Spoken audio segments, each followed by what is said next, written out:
Hi, I'd just like to introduce you to a book that we're going to be looking at called The Rare Jewel of Christian Contentment. It was written by a man named Jeremiah Burroughs. It was published in 1648. That was a long time ago, but Burroughs has an interesting life.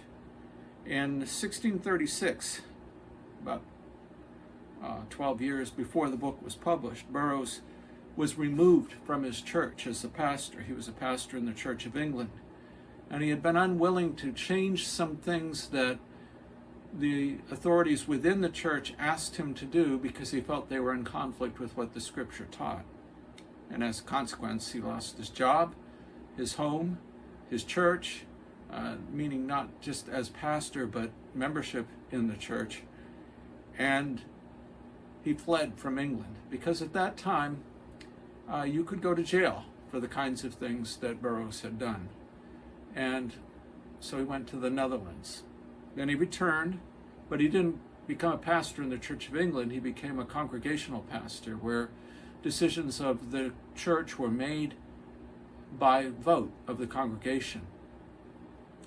And it was during that time that he wrote this book.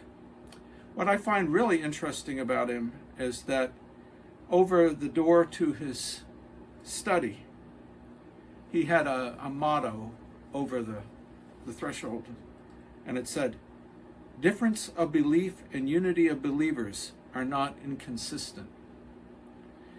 And I think he was referring to Christian believers, not believers of all the different faiths, but especially differences between Puritans like himself, who were members of the Church of England, and members of other denominations.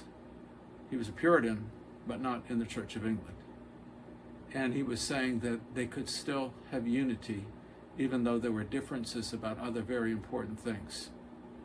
Burroughs was known as a person who had an amiable spirit, and I think you'll see that in this study that we go through.